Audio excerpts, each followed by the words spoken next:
Boa noite, Ignato-san. Boa noite, Loro-san. Como vai? Tudo bem, e você? Tudo jóia? Tudo sob controle, tudo ótimo. Eu Graças estou a Deus. aqui, eu estou iniciando a nossa abertura de sala aqui, Ignato-san. Temos, Perfeito. nesse momento, 29 pessoas aí na sala, ok? Que legal, que fantástico. Fico lisonjeadíssimo de merecer essa presença toda, né? Que bacana. É muito gratificante. Vamos então. Estou vendo já alguns colegas, dos vídeos aqui já revelam quem está aí. Israel-san, quem mais que aparece aqui? Como vai, Zé? Tudo bem? Estou vendo aqui o Yuzo-san, como vai? Rafael-san, Kendi-san, Shashiguri-desu, Feitosa-san, Sandy-san, Moura-san, Robson-san, que legal, Cabral-san, Mauro-san, que bacana, fico feliz de estar contando com a participação desse grupo grande aí de amigos e colegas, que bacana. Loro-san, estou por você para você, quando julgar apropriado da partida, estou a postos. Ok, Ignato. Agora são 18 horas e 7 minutos. Nós estamos com a presença aí de 37 colegas. Acho que nós podemos começar, viu, Ignato? Perfeitamente. Então tá legal. Bom, eu estou vendo, e a contagem está subindo aqui, que bacana. 36 eu estou vendo ali no minutinho indicar. Muito legal. Bom, boa tarde, né? Um bom final de tarde, boa noite a todos vocês. Muito obrigado, boa noite. Loro-san, meu colega, que costuma me prestar esse apoio importante. Os demais colegas da Linway, que seguramente estão também acompanhando. Fico feliz de estar mais uma vez aqui com vocês. Você sabe que essas quintas-feiras, às 18 horas, está se consolidando como um canal regular, né, de contato entre a Linway. Eu agora estou capitaneando, né, esses contatos, mas outros colegas vão se alternar comigo na sequência, outros colegas consultores da Linway, enfim. Mas nós pretendemos manter esse bate-horário, nesse bate-canal, quintas-feiras às 18 horas. Além de, claro, algumas outras participações em outros dias, como, por exemplo, foi o caso essa semana, tive a chance de participar de dois congressos online, um da Uninasal, lá de Recife, e o outro primeiro congresso online de excelência operacional. Desculpem, eu estou só tentando, acho que aqui o meu iPhone aqui, ele do nada se ativou aqui, perdão. Então, eu estava comentando que, além de outros canais, então, o que é muito bacana, né, ter a chance de estar presente nesse mundo digital, virtual, online, enfim. Então, está sendo uma experiência bacana, uma aprendizagem muito bacana também. Bom, hoje, vocês estão vendo assim que eu estou apresentando um rol de temas importantes, eu diria assim, módulos do conhecimento no que diz respeito à gestão de operações, engenharia de produção, engenharia industrial, enfim. E também a gente está preparando alguns outros encontros, alguns outros momentos, onde nós possamos, além de trazer e discutir módulos que a gente julga importantes, né, do conhecimento, enfim, questões relevantes. Não exatamente módulos que se encaixam no todo, no que diz respeito ao modelo de gestão de operações, que é o que a gente tem feito agora, mas também a gente vai começar a discutir questões relevantes, como, por exemplo, qual deve ser o impacto, se é que haverá, provavelmente, da tecnologia digital, indústria 4.0, sobretudo a partir de agora, com relação ao Gentingenbutz, vá lá ver, ir ao Gemba. Será que a tecnologia vai nos proporcionar alguma alteração, alguma mudança, algum upgrade, algum Kaizen em cima, né, do Gentingenbutz, da gestão da rotina no Gemba, que na semana passada nós tratamos? Enfim, são questões. Mas hoje eu trago um elemento importante que é Hitozukuri, né? O desenvolvimento das pessoas como elemento-chave na transformação Lean. Então, é sim ainda uma fração do que eu chamei há pouco, né, de módulo de conhecimento, porque essa abordagem, vocês vão ver os 4 construtos, né, que compõem essa abordagem, que a Toyota apelida de Hitozukuri, vocês vão ver o porquê Hitozukuri, é um componente muito importante, né, da gestão de operações Lean. E é disso que eu gostaria de tratar com vocês hoje. Deixa eu dizer qual é a origem disso. Eu já estive conversando e tratando desse tema numa live passada, talvez há uns 2, 3 meses.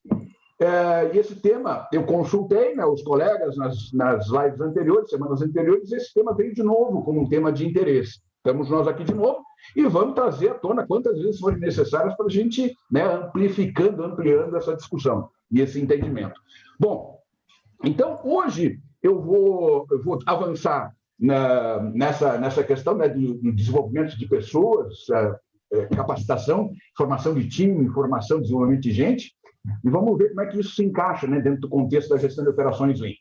Deixe-me avançar aqui, então. Bom, nós já nos conhecemos, apenas, talvez, para aquela fração menor, que eu acredito que da audiência que esteja aqui conosco, que ainda não conheça a Leanway Consulting. Eu me chamo Guinato, Paulo Guinato, eu sou o fundador da Leanway Consulting, CEO da Leanway Consulting e consultor sênior. Esse é o portfólio parcial dos clientes que nós orgulhosamente conquistamos ao longo dessa nossa breve jornada, uma empresa jovem, 18 anos de trajetória.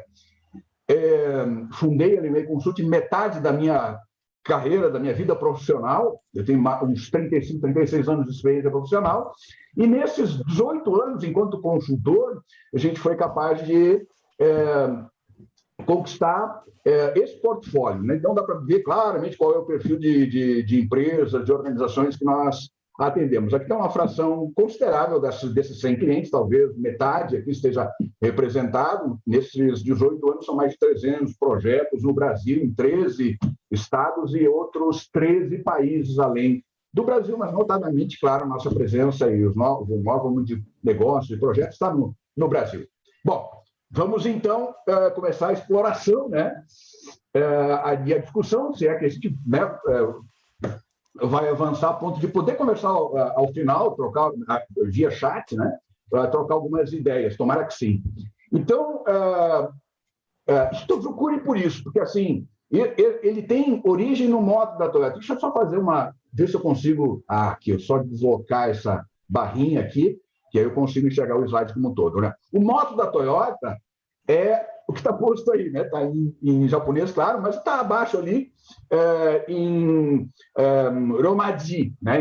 No alfabeto romano, né? Monozukuri wa hitozukuri desu. Monozukuri wa hitozukuri desu quer dizer, monozukuri wa quer dizer assim, produzir coisas, hitozukuri desu é desenvolver pessoas. Então está posto assim. Uma tradução apropriada seria invertendo, né? Desenvolver pessoas que produzam coisas com maestria. Então, o monozukuri é isso. Monozukuri literalmente produzir coisas, fabricar coisas, né? Mas tem uma conotação um pouco mais ampla. A arte da manufatura com maestria. Isso é, essencialmente, o monozukuri japonês. Então, a arte da manufatura com maestria, ela está calcada e depende, e ela é resultado, na verdade, da maestria no desenvolvimento de pessoas, que aí são capazes de produzir, fabricar, o que quer que seja. E aí, no caso da Toyota, produzir, montar automóveis. Aliás, monta muitas outras coisas, fabrica muitas outras coisas. Aqui, para nós, a Toyota é um grande grupo, para nós aparece, né, como montadora de automóveis, que é, claro, onde ela tem a maior visibilidade, mas ela está presente numa enormidade de outros negócios, né? Enfim. Mas é isso. Isso é central porque é moto da Toyota, né? Então, a questão de desenvolver pessoas. Vamos ver se eu avanço aqui com o meu... Opa, aqui. Opa, desculpa. Então, obviamente que eu vou fazer referência, né, a alguns outros elementos de base. Aqui tem uma representação conhecida de todos vocês, né? A casinha da Toyota, o templo da Toyota, a casa do TPS, né, o Sistema Teórico de Produção, a casa do Lean, chamem como quiser. Então, essa é uma representação simplificada do sistema Lean aplicado à manufatura, né, o Lean Manufacturing, que com os ajustes é aplicável, obviamente, isso já se sabe, eu não vou entrar nesse detalhe, em uma série de outros tipos de negócios, né, não apenas manufatura. Mas essa aqui é uma representação bem simples, mas apropriada, né, do que é o Lean Manufacturing. Né? Então, a gente vê no Lean Manufacturing, e aí, claro, eu tomei a liberdade de fazer algumas simplificações, só preservando, né, a construção, a analogia, né, com a casa, o tempo, preservando, né, o cliente no mais alto nível, ou seja, toda a estrutura a serviço de proporcionar, oferecer, entregar ao cliente produtos e serviços da mais alta qualidade, então os vértices, né, alguns fatores competitivos, chave, né, mais alta qualidade, preço competitivo o mais rapidamente possível, menor lead time. E aí tomei a liberdade, né, porque ele está recheado de construtos, não é o caso aqui. A semana passada, sim, foi o caso, a gente avançou sobre os elementos da gestão da rotina, os 6 elementos da gestão da rotina no Gemba, e a gente fez referência especificamente a eles, né? Mas agora, como eu quero falar de algo de base, eu fiz a limpeza, preservei apenas, né, os 2 pilares, just in time, produto, serviço certo, na hora certa, na quantidade certa, e se quiser ainda colocado no local certo, e o Jidoka, que é o pilar tão importante quanto o Just in Time, aliás, sistema de produção é mais que simplesmente Just in Time. Eu estou num momento muito bacana da minha vida profissional, que essa pandemia está me permitindo, eu estou agora no momento que semana passada eu falei sobre Jidoka. Foi semana passada, né, Lourenço? Me ajuda aqui, que a minha memória não me ajuda, mas acho que semana passada eu falei sobre Jidoka, né? O Jidoka foi a semana retrasada, Ignacio. Desculpe. E aí, 2 semanas. Eu tô num momento que eu tô bacana, eu tô fazendo a revisão, tá cheio de marcação aqui, tá quase pronta a revisão desse livro, cujo título é Sistema Teórico de Produção, mais do que simplesmente Just in Time. Claro, tinha propositalmente esse título porque queria dar ênfase para o entendimento de que o sistema de produção não é só just in time. E por que isso? Porque um quarto de século atrás, pouco se sabia, era uma confusão danada de Kanban, just in time, sistema Lean, aliás, recém estava nascendo o apelido, né? Lean Systems, enfim. E aí eu resolvi investigar, fui investigar, fiz um mestrado, versou sobre isso, 26 anos atrás, e deu origem a esse livro, que eu publiquei 26 anos atrás. Esgotou-se, eu estou no momento que eu estou revisando, e é provável que ele saia editado pela Bookman, agora uma edição revisada, e aí versou sobre o pilar Jidoka. E a semana passada a gente discutiu sobre isso.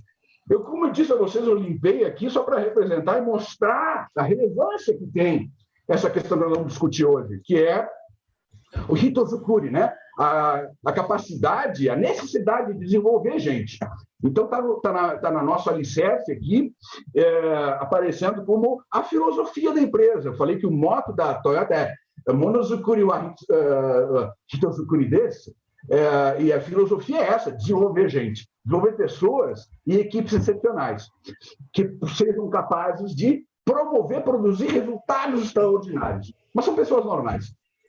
Quando eu estava no Japão, você sabe que eu vivi lá muitos anos, de 94, muitos anos é exagero, 94, 4 anos, 94, 98, mas recorrentemente, todo ano eu volto para lá, né, para reciclagem, para conduzir as missões técnicas ao Japão, enfim. E eu lembro que nós fizemos uma investigação, na verdade, se fez uma pesquisa, nós renovamos o grupo de pesquisa ao qual eu estava dedicado lá, e a gente percebeu que, por exemplo, a alta administração foi uma renovação de uma pesquisa que já era existente.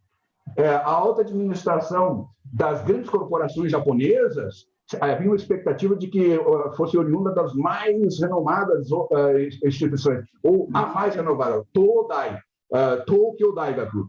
É a mais renomada, uma das maiores universidades, melhores universidades do mundo, a mais renomada escola japonesa de ensino superior, e se revelou que, para resumir a história, a Toyota, naquela época, 26, 27 anos atrás, não tinha no Conselho, na alta administração, ninguém Todai. Era, claro, ou boas organizações, o Instituto Tecnológico de Nagoya, a Universidade de Nagoya, TIBA, enfim, várias organizações, instituições, mas ninguém da Toyota. Desculpe, ninguém de toda da Universidade de Tóquio. Pô, mas que estranho, né? A Toyota com esse patamar diferenciado de desempenho, como é que não, né? Não tem os brilhantes, né?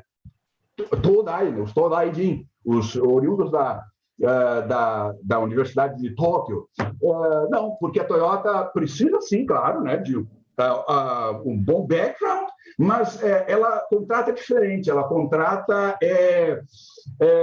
perfil, contrata identidade de valores, contrata humildade, isso não se trabalha, isso né, nasce, é nutrido e nasce no seio familiar, e aí vem. Contrata disposição em aprender, curiosidade, contrata saber ouvir, são outras questões. E as questões, a tecnicidade, a Toyota ensina dentro de casa. Então, assim, não estou fazendo referência à Toyota, mas assim deveria ser toda a organização que se identifica com esse modelo que a gente apelida de sistema Lean, né? Então, essa é uma questão bem interessante, né, que está por trás do modelo da Toyota, né, do sistema Toyota de produção, da Toyota Way, mais amplamente, né, mais do que Lean Manufacturing, mais do que sistema Lean, mais do que Lean Enterprise, né, o Lean Thinking, a mentalidade Lean. Então, está por trás essa questão, né, de empenho em desenvolver gente, né? Opa, desculpe, Alvano, aqui é impressionante como eu não me acerto com esse mouse aqui no avanço e, né, trânsito aí entre os slides, me desculpem. Então, eu queria fazer algumas referências, né, de base ainda, os grandes diferenciais do sistema Lean. E eu ordenei aqui propositalmente, porque aí me conduz, né, ao tema que é alvo agora. Então, foco no cliente na definição de valor é um dos grandes marcos, né, do sistema Lean. A subordinação é um arranjo para a geração do máximo do valor, que é gestão de operações como uma combinação de gestão de processo, no sentido de estabilidade, máxima eficiência, mas subordinado à gestão de fluxo a partir dos 3R. 3Rs também tem sido alvo, né, das minhas falas, das minhas lives, né? A partir dos 3Rs, rotas inequívocas, ritmos e rotinas de movimentação. Esse é um outro traço super importante desse modelo. O desdobramento das estratégias até o Gemba, que é o Hoshinkari, mas não só aí, mas isso vinculado e dando razão e sentido para a gestão da rotina, orientando a gestão da rotina lá no Gemba.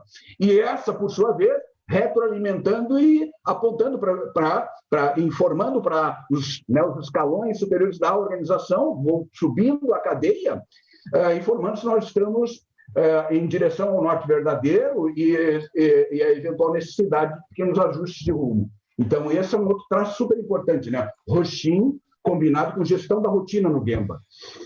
Outro traço super relevante. Quando eu passo meu mouse aqui, se enxerga o meu mouse? Você enxerga o meu mouse? O pointer do mouse? Sim, Renato. Ótimo, obrigado. Então, estou enxergando. O importante né, PDCA, Kaizen, PDCA, Kaizen. Na verdade, se a gente olhar isso com mais rigor, também foi alvo de uma das lives recentes, quando eu falei de target costing, custeio por objetivo, né, que é o modelo de custeio da Toyota. Eu falei que na verdade, se você olhar mais detidamente, você vai ver que é assim, PDCA, Kaizen, SDCA, estabiliza, PDCA, Kaizen, estabiliza, SDCA. Né? Então, tem pequenas nuances. Mas, enfim, se olhar mais à distância, dá para dizer que é PDCA, Kaizen, PDCA, Kaizen, PDCA, Kaizen, muito embora seja PDCA, Kaizen, SDCA, PDCA, Kaizen, SDCA, enfim. Simplicidade, esse é um outro traço super relevante, né, desse modelo que nos serve de referência. E, por fim, e propositalmente aqui, nessa ordem, não menos importante, mas nessa ordem proposital, porque é por aí que eu vou conduzir essa minha fala, é Hitozukuri, desenvolvimento de pessoas, no sentido de formação de um exército de pessoas habilitadas a resolver problema, atuar sobre os desvios, né? E assim fazer a gestão da rotina e conduzir a organização para hoje, amanhã e com visão de crescimento e longevidade, que é um outro papo que eu sempre gosto muito de fazer, e aqui eu vou abreviar, não vou entrar nessa seara. Eu falei há pouco, né, gente, que esse é um dos traços que é esse arranjo, né, de gestão de processo subordinado à gestão de fluxo. Aparecem aqui esses dois elementos, gestão de processo e gestão de fluxo, e alguns dos componentes, dos construtos que a gente utiliza combinados para garantir a máximo rendimento e estabilidade de processos. Bem conhecidos, foi alvo, inclusive, né, dessa recente live, aí, quando eu falei de gestão da rotina no Gemba. E a gestão do fluxo, como eu comentei há pouco, a partir dos 3 R's. Né? Então, quando a gente fala de desenvolver gente, a gente está falando, em grande medida, pessoas habilitadas, conhecedoras, com domínio e habilitadas para fazer uso de todos os recursos, esses mecanismos. É disso que a gente está falando. Porque a gente tem, né? Você imagina como é que você vai pôr no lugar e promover a atuação desses mecanismos, ou melhor, das pessoas utilizando esses mecanismos, 5S, MIERUK, trabalho padronizado, MIASP, Gemba-O, Kamishibai, e assim sucessivamente, nem vou me estressar, né, passando por todos, mas é disso que a gente está falando. A gestão de operações já é, por sua natureza, uma questão complexa. Então, se nós não temos rigor, né, em ter presente a questão de que é um traço, né, simplicidade nos construtos, mas ter noção de que isso tem limitação, né, porque a gestão de operações, qualquer que seja a natureza da operação, é algo complexo. Então, se nós não temos rigor, e por ser complexo, nós vamos ter que enfrentar alguma complexidade, né, na introdução de mecanismos e na gestão combinada desses mecanismos. Então, se nós não temos rigor na preparação das pessoas para entender isso, fazer bom uso, né, dessa concatenação desses mecanismos, então nós vamos ter sérios problemas. Então, via de regra, é o que se percebe, né? Via de regra é exagero. Mas, assim, muito frequentemente é o que se percebe, né? Vamos dizer assim, a deterioração ou o abandono de uma série de mecanismos que são postos, né, em operação e não se sustentam, muito frequentemente por conta disso, e eu vou sustentar o que eu estou dizendo logo mais, ok, gente? Então, é disso que nós vamos falar, preparar a turma para estar habilitada a lidar com isso, né? E é isso que eu queria comentar aqui, ó. Eu tenho visto, e o pessoal direto me diz isso, né? Pô, Ignato, mas esse negócio, você viveu lá no Japão, você deve ter ciência, né, de que muito disso aí, campo fértil é o Japão. Os japoneses têm disciplina, blá, blá, blá. Aqui nós, latinos, aqui no Brasil, os latinos, ocidental, latino, Brasil, é muito mais complicado. Não sei se é bem assim. E aí, muito frequentemente, eu vou tentar abreviar meu papo, porque isso aqui me remete a coisas, né, experiências da minha vida inteira aqui, ouvindo isso e lidando com isso. Indisciplina, o pessoal é indisciplinado.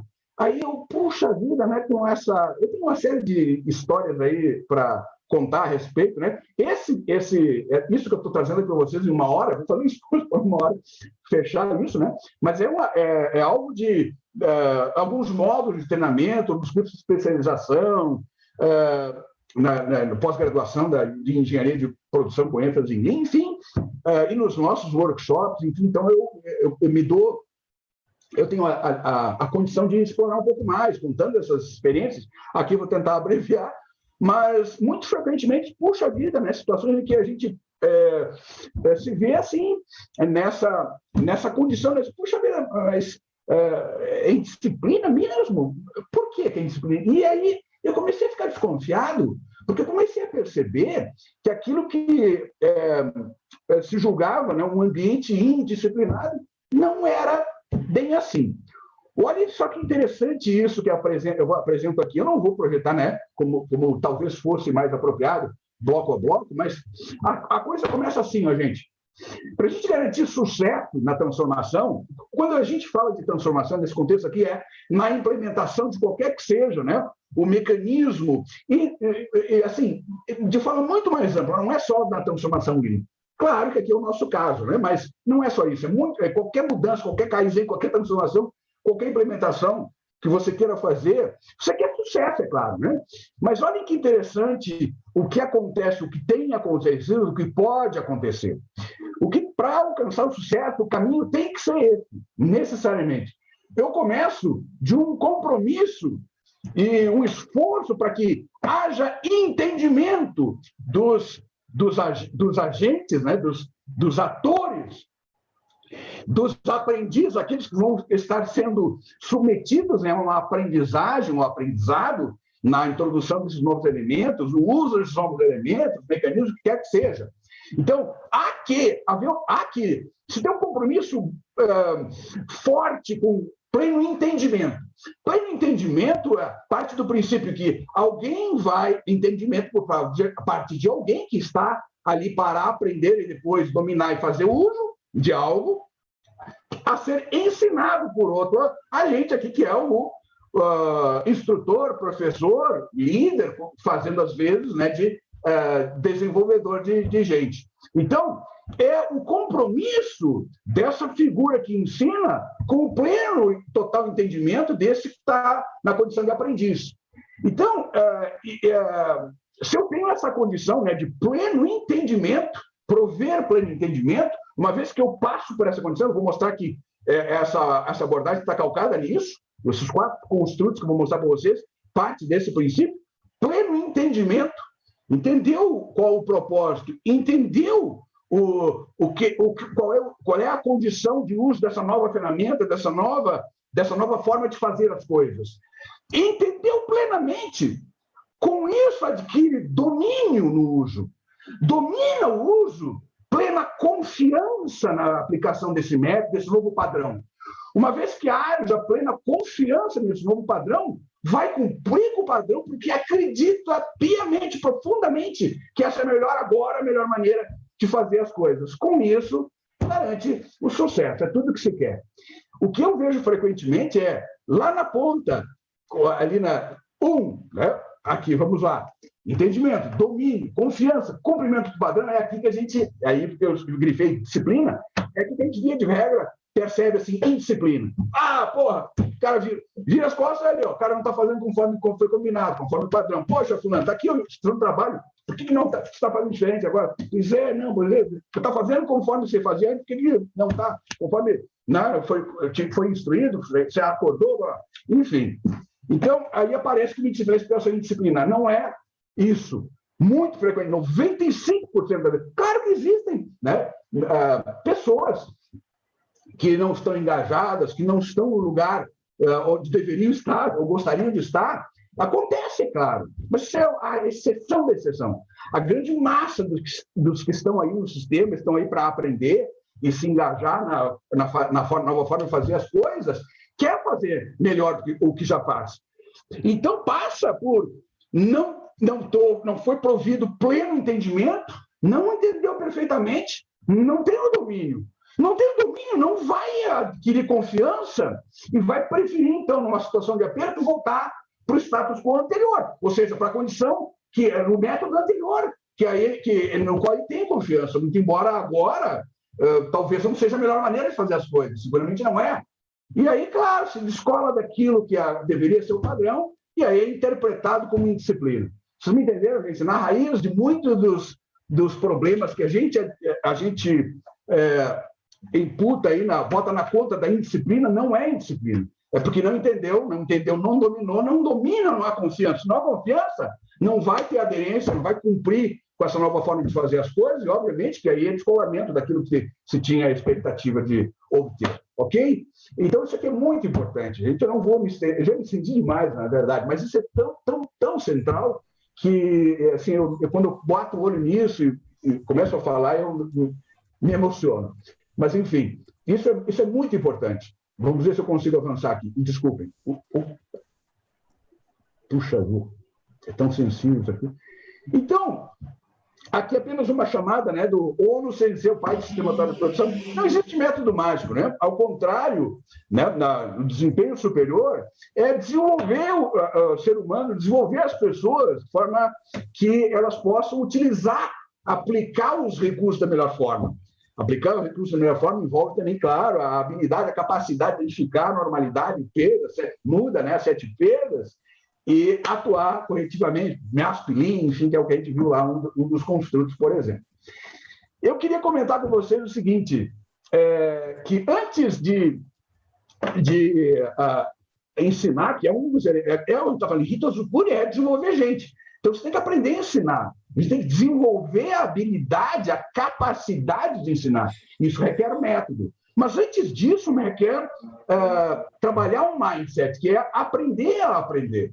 E dentro desse contexto, claro que a gente, né, vai buscar lá esse arcabouço, né, da cultura que está por trás do que a Toyota vem fazendo. Ela se serve disso, né? Shuhari. Shuhari é um modelo para aprendizagem que tem origem lá nas artes marciais, que pretende guiar o aprendiz até o momento de pleno domínio da nova forma de fazer as coisas. Então, Shu é cumprir, é o momento em que o aprendiz tem que adotar uma postura de humildade, seguindo e executando repetidamente, conforme as orientações do mestre, né, do sensei, seguindo as técnicas que foram já validadas, que ele tem plena confiança que foram validadas, né, pelo seu instrutor, pelo seu sensei.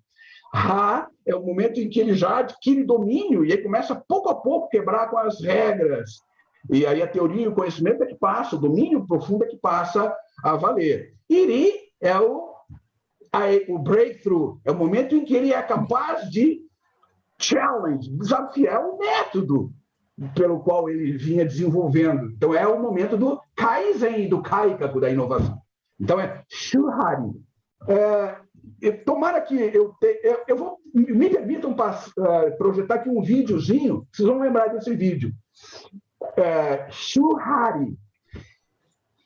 Vou mostrar um videozinho rápido aqui, vocês vão lembrar, porque é clássico. Eu vou mostrar ele aqui para vocês. Vocês vão perceber claramente Shuhari aqui por trás. E aí, especificamente, esse primeiro cumprir. Vamos bem rapidamente aqui, 2 minutinhos. 2 minutinhos. Está projetando, Loro-san? Sim, está carregando ainda, Ginato. Carregando? Não está aparecendo o vídeo, Ginato. Puxa vida, não acredito. Sério? Que pena, não acredito nisso. Vamos ver se eu consigo... Você consegue dar... Será que eu não vou conseguir? E se eu fizer, talvez, assim, desculpem. Perdão, gente. Eu não vou insistir muito, porque eu também não quero perder o nosso tempo aqui. Eu vou tentar fazer assim. Eu vou abrir a pasta onde ele está. Ele estava como um link aqui. Eu vou abrir a pasta onde ele está. Hitozukuri, vídeos, este aqui. Será que se eu abrir ele aqui... E agora, Loro-san? Está aparecendo só a sua tela ainda com os slides. Talvez se você me der essa tela, talvez... Não vai dar. Que pena, que pena. Eu lamento muitíssimo, peço compreensão dos meus amigos aqui, que eu estou sendo incapaz de projetar. Que pena. Vocês estão ouvindo o áudio, pelo menos, que aí eu vou comentar o que eu ia mostrar para vocês. Que pena.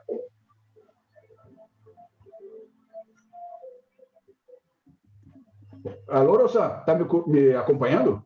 Você Sim. Está vendo agora a minha tela? Agora a sua tela não está mais projetando. Tem que voltar a projetar a sua tela, Ginato. Desculpem. Peço aos amigos que me concedam um minutinho aqui para corrigir isso. Vamos ver o que eu preciso fazer aqui. Vamos ver o que eu fiz aqui. Desculpem, share screen. Aqui. Puxa vida. O que eu faço? Meu Deus do céu. Agora é só colocar na apresentação. Agora, voltou na minha apresentação?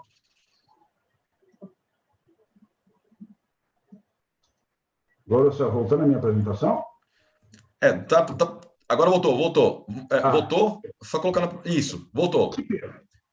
Ginato, esse vídeo está no YouTube, não? Desculpe. O vídeo está no YouTube? Está no YouTube. Está no YouTube, mas eu trouxe, baixei no meu laptop e aí colei aqui como link, mas no Zoom não me permitiu. Bom, deixa eu comentar o que eu ia fazer aqui, que eu ia mostrar para vocês. Eu ia mostrar um trecho daquele filme clássico e conhecido, Karate Kid. Vocês estão lembrados que o Miyagi-sensei, ele bota ele a escovar o chão, encerar o carro, pintar a parede do jardim, e aquilo, ele ficou enlouquecido, Daniel-san, ficou enlouquecido, pô, esse velho está me tirando, quer que eu trabalhe para ele. E aí, lá pelas tantas, ele executou tanto, repetidamente, aquilo, e aí o Miyagi-sensei chamou ele assim, Daniel-san, me mostra esfregar o chão, me mostra agora passar cera no carro, me mostra agora pintar cerca. E aí ele mostrava. Aí o Miyagi-sensei dava os golpes nele e ele, imediatamente, com aqueles movimentos, né, de pintar cerca, fazer passar cera no carro, ele conseguiu imediata e automaticamente fazer golpes de defesa, porque ele tinha sido treinado, confiou. Claro que em determinado momento ele, né, não estava entendendo bem o que estava acontecendo ali, mas estava naquele momento, o Miyagi-sensei estava pedindo a ele humildade para ele passar pelo Shu, ou seja, repetir, e com isso introspectar, né, introjetar melhor a forma de fazer. E aí aquilo se transfere para uma outra condição, de forma que ele pudesse depois, então, automática e com perfeição, executar os golpes, né, de karatê. Enfim, que pena que eu não consegui mostrar para vocês, mas aqueles que viram lembram do filme, vão lembrar desse momento e dessa ilustração. Então é isso aqui, ó. Shuhari é um modelo para aprender. Isso é muito importante antes de ensinar, ou seja, antes do instrutor, né, fazer as vezes, né, de instrutor, na condição de instrutor ensinar, para qualquer um que esteja na condição de aprendiz, tem que entender e introjetar, né, o Shuhari, né, passar por essas fases, né, de o momento da humildade, em que execução e repetição de acordo com o que está sendo instruído pelo instrutor, pelo sensei, e aí o momento em que ele começa a dominar, e aí sim, devagarinho, vai, né, desafiando, né, o método, e depois, quando ele já de pleno domínio, começa a enxergar além disso e promover as mudanças no método. É isso, então isso é super importante. E isso aí sim nos cria a condição para trabalhar os 4 elementos, né, do Shitozukuri. Então, o primeiro dos elementos, são esses 4 que estão aqui postos, né? O TWI, na verdade, é o método de ensino. Né? Método de ensino é o primeiro elemento, calcado na instrução do método do TWI, na instrução do trabalho. Como é que se instrui o trabalho? Como é que se ensina o trabalho? Que é o primeiro dos 4 elementos do TWI. Então, dentro desses 4, está o primeiro elemento do TWI, que é método de ensino. O segundo elemento é dojo, que é o lugar onde eu vou exercitar offline o pleno domínio do método. Eu ainda, nessa condição e nessas circunstâncias, não vou ter a eficiência que será requerida, esperada e requerida para a execução a perfeição da atividade, do trabalho. Mas eu já domino o método no dojo, offline. Terceiro elemento, aí sim, uma vez que eu passei pelo dojo e já tenho o domínio do método, eu vou para o online, on the job training, para desenvolver nível de habilidade e esforço ideal, que é o que me assegura eficiência. A eficiência, gente, é combinação de habilidade, nível de habilidade e dosagem do nível de esforço. É isso que é eficiência. E resulta da oportunidade de repetir o método uma vez dominado, evoluindo pela curva de aprendizagem, até que eu tenha 100% de eficiência. 100%, ou seja, condição normal de habilidade, condição normal de esforço. 100%, 100%, 100% de eficiência. E o quarto, mas não menos importante elemento, é o líder como instrutor. Isso é muito importante. Esses 4 elementos é que compõem o Hitozukuri, né? O modelo que a Toyota desenvolveu e o modelo que nós acreditamos que deva ser resgatado, que deva ser central quando se fala de desenvolver gente para utilização desses construtos todos. Em qualquer condição, mas para a nossa condição, né, na implementação do sistema Lean, é muito mais relevante. Então, me permite explorar, eu tenho absoluta convicção que nada disso é novidade para ninguém que está nos acompanhando aqui, mas me permitam explorar uma ou outra nuance, né, de cada um desses 4 elementos e mostrar como é que eles se combinam. Então, vamos avançar aqui no TWI. Apenas não vou entrar na história toda, mas eu vou só fazer referência aos 4 elementos, conforme eu comentei. E dentro do Hitozukuri, o primeiro deles, instrução do trabalho, é este primeiro que aparece aqui. É a instrução do trabalho, como é que o líder treina o seu aprendiz, o seu colaborador. Então, esse é o primeiro elemento dos 4 do TWI que é trazido para dentro do modelo de desenvolvimento de gente, né? Do Hitozukuri. Esse é o primeiro. Então, eu vou falar desse primeiro, que é como é que se ensina o trabalho, né? No TWI, então, a Toyota adotou algumas variações, alguns ajustes e adaptações, mas essencialmente o esqueletão é a instrução de trabalho da TWI, que é assim constituído. São 4 etapas, 4 passos, né? Preparação do local do aprendiz, a apresentação do trabalho, a aplicação, execução do trabalho e a validação, acompanhamento e validação.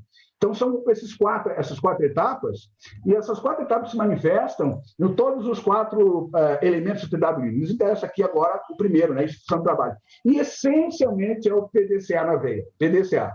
P, preparação, do, a apresentação, aplicação, check, verificação, ajuste, e o A, act, os testes e validação. Então, esses são os 4 passos, né? Eu estou falando especificamente de instrução do trabalho, preparar os envolvidos, preparar o lugar onde as coisas devem acontecer, o treinamento deve acontecer, preparar os envolvidos, apresentar o trabalho, experimentar fazendo e fazer o follow-up, o acompanhamento. Vamos falar um pouquinho de cada uma dessas etapas, né? Primeiro dos 4 é a preparação. Então, estou falando do primeiro elemento do Hitozukuri, né? Como instruir o método de instrução do trabalho. Como é que eu treino? E antes de entrar aqui, me permite dizer o seguinte: 2 questões fundamentais para que se possa desenvolver gente, se possa treinar. Então, são os 4 elementos, claro, mas neste primeiro, que é instruir o trabalho, há que se ter pleno domínio de 2 questões. O instrutor tem que ter pleno domínio de 2 questões. Primeiro, ele tem que ter responsabilidade pelo resultado. A responsabilidade precípua da liderança é formar o seu time, desenvolver o seu time com todo respeito às outras atribuições que se tem, que as lideranças têm, as responsabilidades que têm.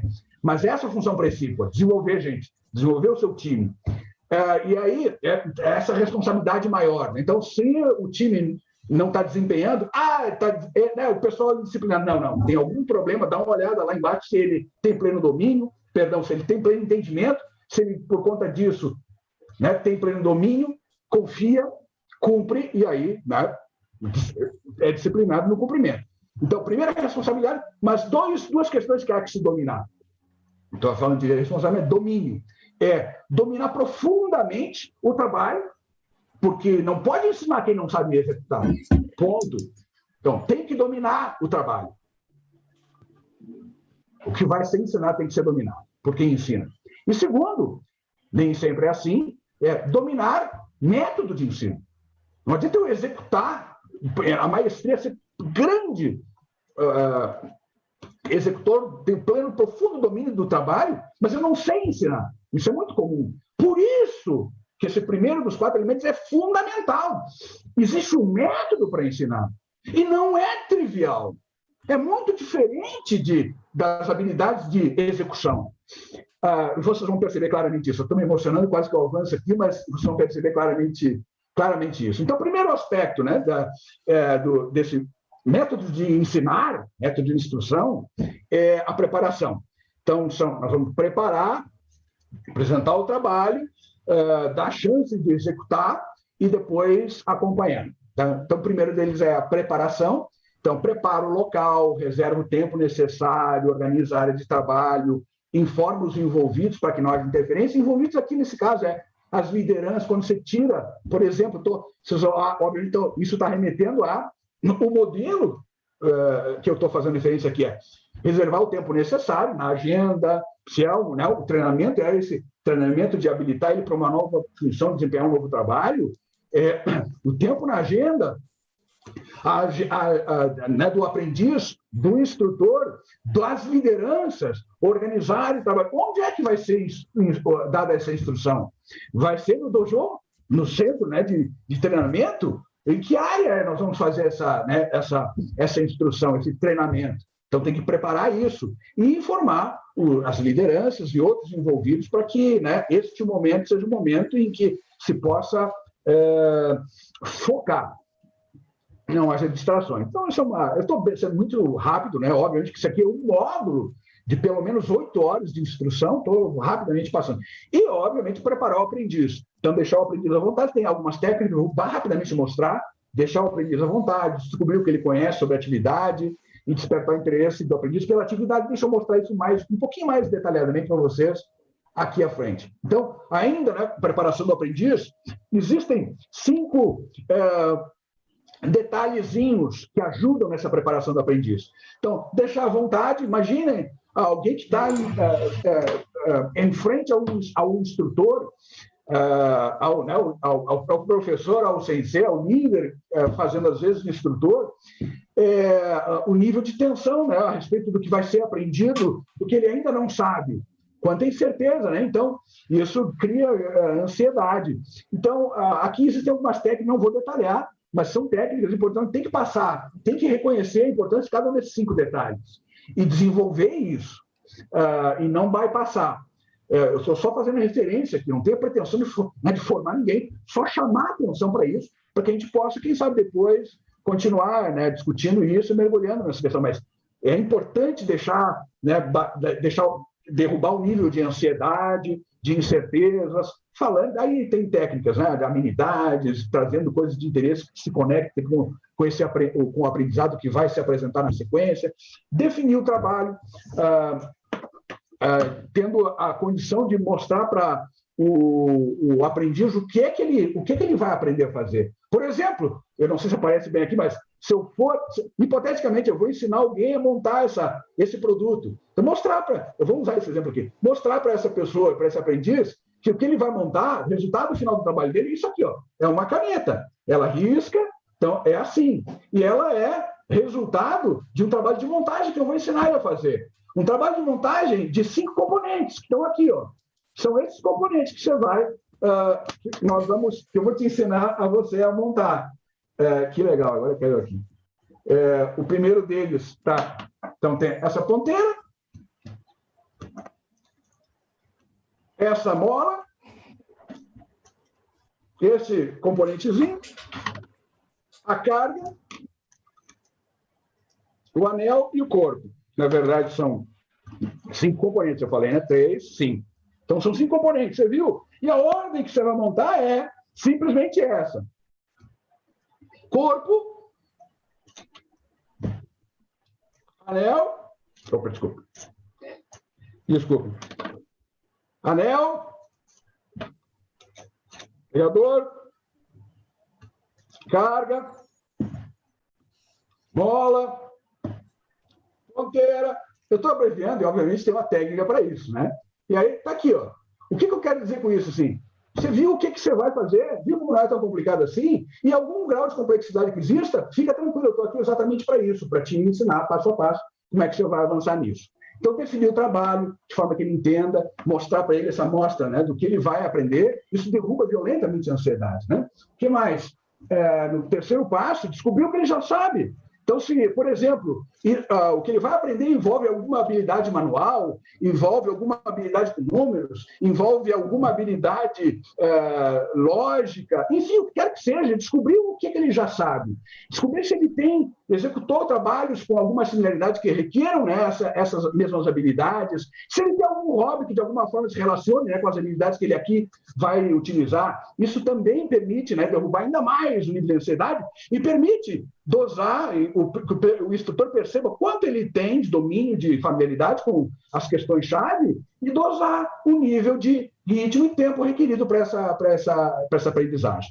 Despertar o interesse do aprendiz para o trabalho, quão importante é né, o que ele vai realizar, o quão importante é a atenção com cada um dos detalhes, sequenciamento das atividades e as implicações de não realizar da forma conforme instruído, enfim, e colocar ele numa posição adequada de forma que ele possa observar o trabalho, quando, por exemplo, o instrutor está demonstrando, porque o instrutor demonstra, né? Primeiro, antes de ele realizar, o instrutor vai demonstrar como é que se faz no detalhe. Por isso que eu comentei, necessário domínio pleno e absoluto, né, de como fazer.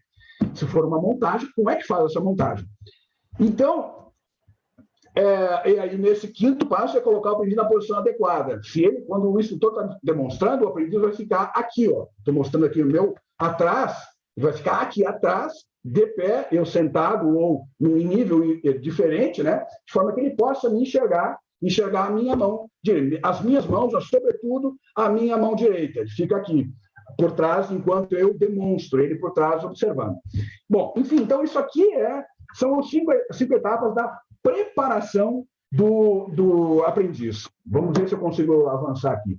Aí a segunda etapa, né, ainda na instrução de trabalho, é a apresentação do trabalho. Então, o instrutor, primeiro, vai dizer, mostrar, ilustrar um passo importante de cada vez. Vou falar do que é um passo importante e vou falar na sequência o que é ponto-chave. Eu acho que no próximo slide, vai me ajudar a ilustrar bem isso. Loro-san, só o pessoal está nos acompanhando, só checa para ver se está ok, está fazendo sentido, se o pessoal está me acompanhando. Vocês nem sabem o que aconteceu agora. Eu fui desmontar aqui. O anel, quando bateu aqui, caiu dentro da minha xícara de café. Meu Deus, a gente meteu a mão no café. Que desastre. Esse instrutor, realmente... Então, eu ia dizer, Loura, eu te convidei para você provocar a turma e ver se está fazendo sentido, né, essa minha explanação, essa minha exploração aí dessas etapas, né, da método de instrução de trabalho. Então, aqui, veja isso, assim, o pessoal está a fim de se manifestar e me dar alguma luz. Eu não estou enxergando o chat aqui.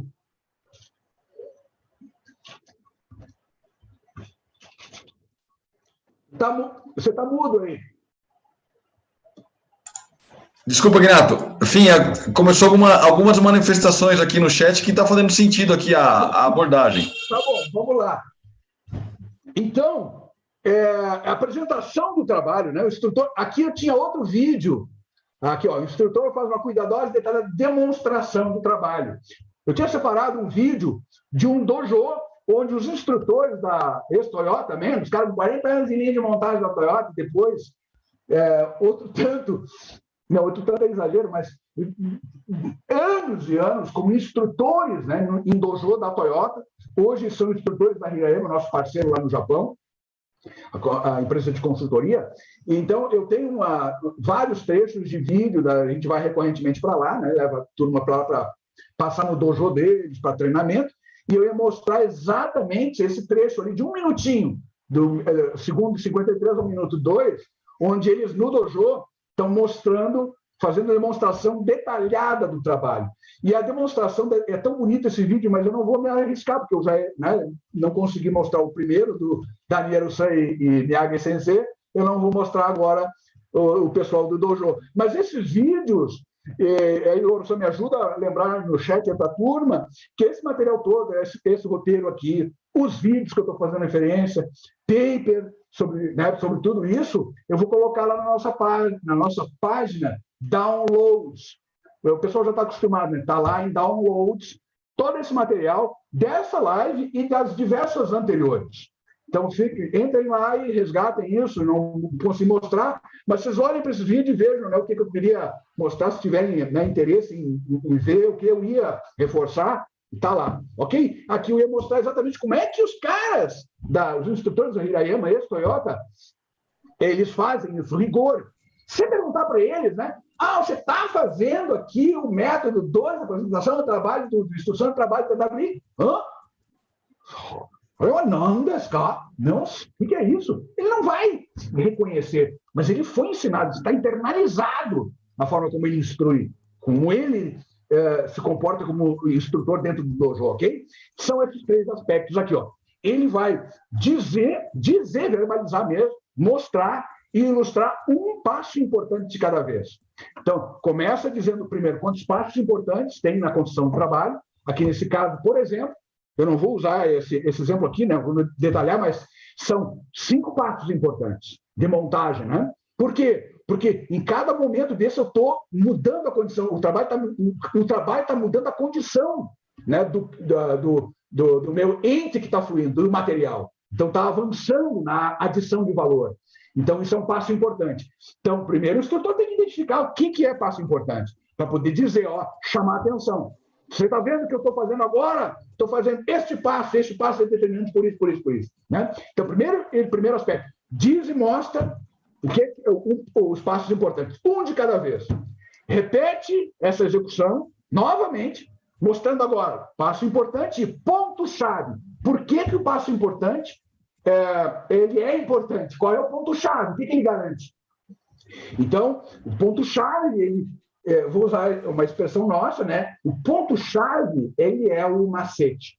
Então, é um macete, e aí vou mostrar para vocês a folha de detalhamento do trabalho que a gente tem que desenvolver. Para poder ensinar, tem que ter um script. O instrutor tem que ter um script. Esse script a gente chama isso de folha de detalhamento do trabalho. Então, está lá o passo importante, o ponto-chave e a razão. Eu vou mostrar agora para vocês. Eu tenho um exemplo aqui. E aí, repete, executa. Então, o passo importante, agora o ponto-chave. Depois ele repete uma vez mais, diz passo importante, ponto-chave e por que ponto-chave, qual é a razão. Então, vou mostrar aqui para vocês um exemplo dessa folha de detalhamento do trabalho. Mas antes, dizer o que é um passo importante. Eu já verbalizei, né? Mas o passo importante é um segmento lógico quando algo acontece que eu estou avançando no trabalho, estou adicionando alguma etapa importante, né? Então, o instrutor tem que secar o trabalho antes de cair para instruir. Então, se eu fosse instruir a montar essa caneta, teria como instrutor desmontar e passo a passo, cuidadosamente, tentar identificar passo importante, ponto-chave e razão.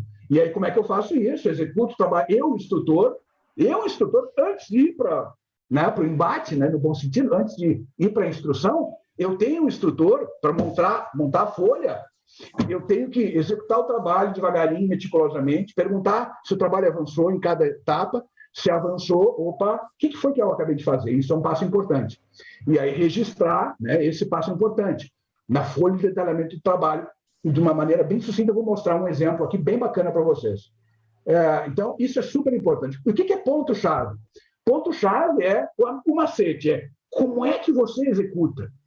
O que é chave, o que é macete na adição de valor, naquele passo importante. Né?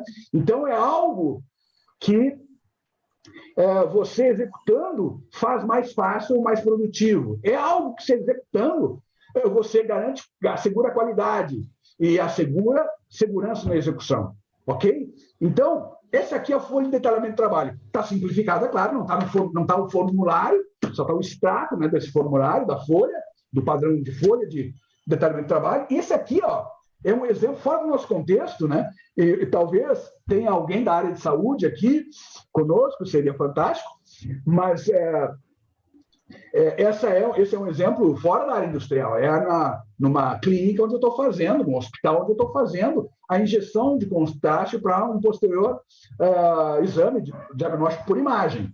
Então, é uma injeção de contraste na veia, né, para ir para o tomógrafo, né, para o cintilografia, enfim. Então, estamos nas colunas, passo importante, ponto-chave e razão. O que é passo importante? Eu acabei de definir. Né? O passo importante é o segmento lógico da operação, quando algo acontece, permite avanço do trabalho. Ponto-chave está aqui, ó. O ponto-chave promove qualidade do trabalho, segurança, eu torno o trabalho mais fácil, mais produtivo.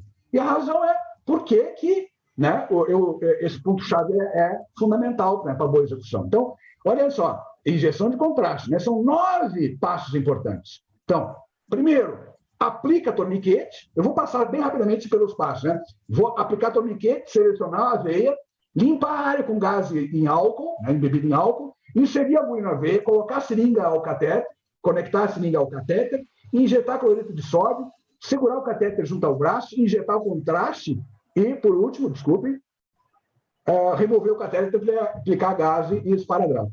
Lourosan, a pessoa está enxergando aqui, será? Tá ok? Lourosan, a projeção tá ok? Ok. Né? Tá. Tá claro. Ótimo, beleza. Aqui eu tenho umas barras aqui que me... Então, esses são os passos, 9 passos. Olhem que interessante. O que é ponto-chave, né? Em cada passo, aplicar torniquete. Qual é o ponto-chave do aplicar torniquete? Qual é o ponto-chave? Qual é o macete? Aplicar torniquete é pressionar para aumentar o tamanho da veia. Por quê? Qual é a razão disso? Para destacar melhor a veia. Aí, qual é o passo importante seguinte? Seleciona, aplicou o torniquete, destacou a melhor veia, você visualmente identificou a melhor veia, e aí seleciona ela. Por que selecionar a melhor veia? É selecionar aquela grande, que seja grande o suficiente para acomodar um catéter de tamanho padrão. Por quê? Qual é a razão disso? De forma que o contraste entre na razão, né, no fluxo desejado. E aí, então, para isso, próximo passo, limpar a área com gás embebido em álcool. Deixar secar o ar. Por que deixar secar o ar? Esse é um macete importante. Porque causa dor se ainda está úmido na hora que eu espeto a agulha, né, da seringa. Causa dor, desconforto. E isso pode gerar, né, movimentação. Inserir a agulha na veia, no mesmo sentido da corrente sanguínea na veia. Né? Por quê? Para evitar perfurar a veia. É um macete. Conecta a seringa ao catéter, puxando a seringa até ver o sangue fluir para dentro da seringa. Né? Por quê? Para ter certeza de que se o sangue fluiu para dentro da seringa, a agulha não vai estar na veia. Né? Ou seja, ela não vai trazer sangue para dentro se não está na veia. Então, o sangue não flui para dentro. Opa, esse é um macete importante. E aí, sexto passo importante, injetar 2 ml de cloreto de sódio. E tem que, qual é o ponto-chave? Usar todo o volume. Porque com 2 ml eu garanto que o catéter está completamente limpo de novo. Aquele teste, né, de sucção de sangue para, ok, está, né, tá na veia, agora eu limpo para permitir que plena passagem do contraste. Aí, sétimo, segura o catéter junto ao braço. Qual é o ponto-chave? Aplicando esparadrapo na entrada do catéter, para evitar que o catéter fique frouxo. Injeta o contraste e remova o catéter e aplica o gás e esparadrapo. Então, assim, primeiro aspecto aqui, ó, vocês viram quanto aspecto importante tem aqui, né, com relação ao passo a passo, tem um macete. E aí, para você identificar, quem define isso, gente, qual é o passo importante, é essa segmentação, identificação do ponto-chave e a razão, é um instrutor. Então tem que haver esse profundo domínio da execução, senão eu não consigo identificar isso. E esse é o script do instrutor. E esse script é do instrutor, não é para... isso não é instrução de trabalho, isso não é para mostrar para o aprendiz. Não é isso que vai servir para ele. É o instrutor, é a verbalização, é a demonstração do instrutor, é a ação corretiva dele sobre a execução do aprendiz. Ok, gente? Então, isso não é instrução de trabalho. Isso é script para o instrutor. Não se mostra isso para o aprendiz. Não é esse o papel, né, desse elemento. Ok? Tranquilo? Será que está ok, Lourosan? Sim, Renato. Tá. Então, né, de posse disso, e na próxima etapa, então, ainda na instrução de trabalho, é experimentar fazendo. Então, eu agora vou dar a chance de que o aprendiz realize. Né? Então, o aprendiz vai executar e eu vou estar atento a qualquer ocorrência de erro. Ocorreu erro na execução, não deixa passar. Imediatamente intervém. Então, deixa o aprendiz executar em silêncio, porque é muito difícil, né? Se algo mais, ele, além de concentrar-se em fazer, ele tiver que verbalizar, ele tiver que identificar algo mais, é difícil. Então, deixa ele em silêncio, internalizando devagarinho. Executar em silêncio e só estarmos atentos a qualquer desvio, qualquer erro, e aí imediatamente interromper e intervir. Aí, depois disso, ok, está ele realizando em silêncio, sem mais erros, aí fazê-lo, repetir, explicando passo importante enquanto executa. Verbaliza passo importante enquanto executa. Então, isso vai ajudar ele a mentalmente estar internalizando, né, o passo a passo. Né? Como é que a gente pode ajudar nisso? oferecendo uma ou duas palavras-chave, né, que funciona como uma dica para ele lembrar, né, do passo importante, né? Então, dá uma outra palavra. Por isso que é importante ter domínio, né, da execução, né, o instrutor. Terceira etapa, então, explicar já também, repetindo, executando. Passo importante, ponto-chave. E aí pergunta, né, qual foi o primeiro passo importante? Quantos pontos-chave tem nessa execução? Qual foi o primeiro ponto-chave nesse passo?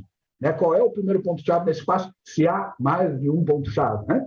Quarta rodada, fazer o aprendiz explicar as razões. Então, passo importante, ponto-chave e razão. E aí ele tem que dizer a razão, né? Porque aquele passo importante tem lugar. Então, não tem um número mágico, mas se diz aí que pelo menos quatro rodadas, né? Desses 4 steps aqui é importante. 4 vezes, né? Passar por isso, né? Mas isso não é número mágico, né? É só uma dica empírica, né?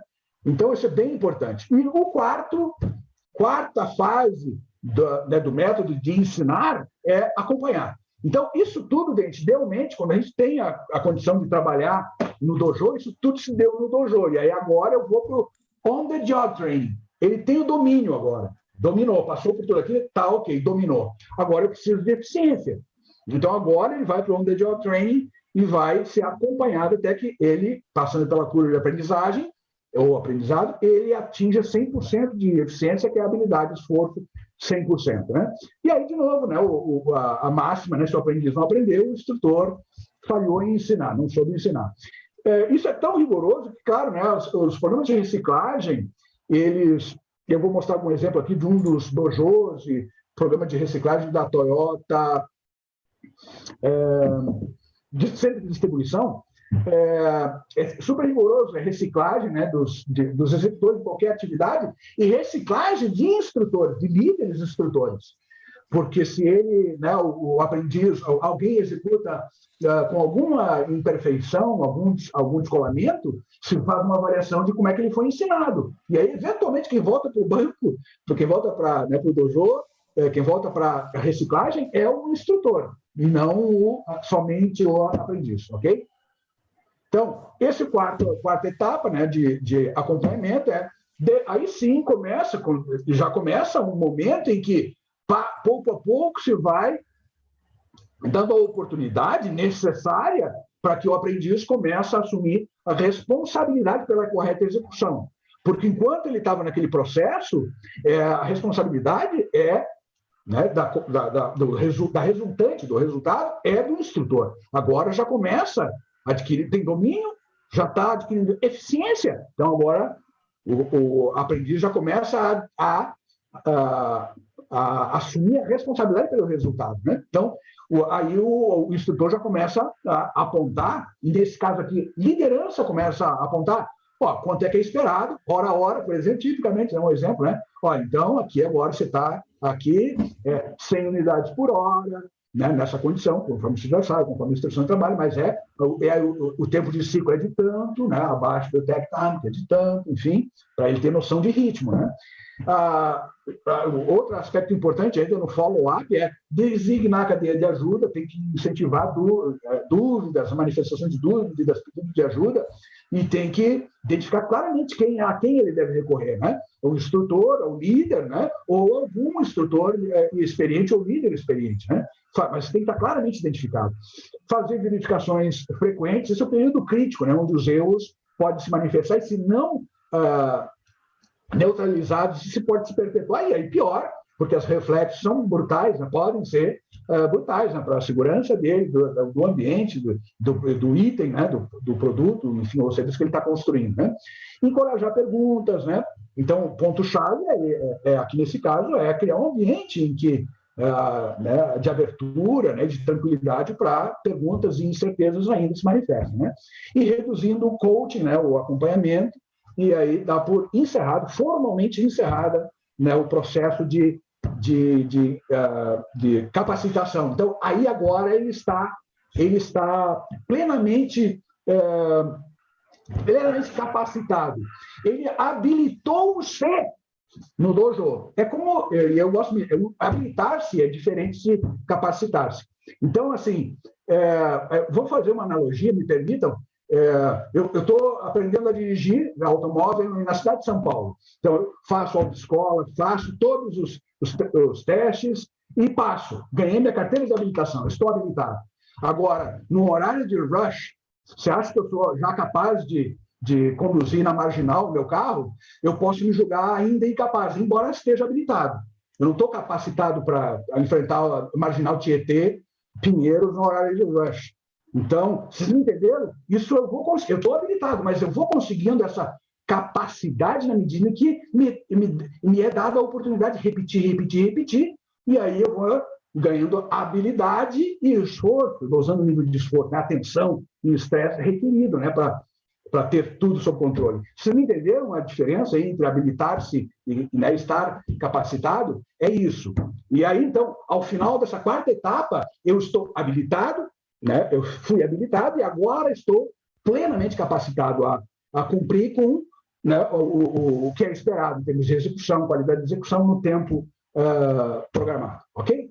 Então, é basicamente isso. Então, e com isso, encerro o primeiro elemento, né, do Hitozukuri, né, que é método de ensino. Então, vocês viram assim que, eu estou passando rápido, né, mas vocês viram que, poxa, não é trivial, né, tem que ter um rigor na condução disso, né, e na aplicação disso. O segundo elemento, são 4, né, só para lembrar nesse contexto aqui. Então, o método de instrução, como é que se ensina, o dojo como elemento de ensino offline.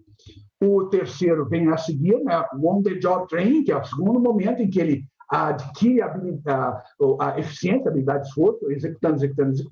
E o quarto, que é o papel do líder na composição disso. Então, o dojo teve origem, né, como vocês obviamente já sabem, né, é uma expressão japonesa que teve origem no Zen budismo, está aqui as representações, né, do monge budista em meditação, e depois foi, claro, também transferido para o ambiente das artes marciais orientais, japonesas. Aqui estou eu, acreditem se quiser, isso aqui sou eu, em meio, no dojo do Karatê, de Shitoryu, Karatê Shitoryu, lá no Japão. Isso aqui é Yamada Sensei e Ouchi Sensei, são os meus senseis, né? Eu treinei Karatê lá. Eu cheguei à faixa preta, mas, puxa vida, não tive rigor para avançar além do primeiro dan.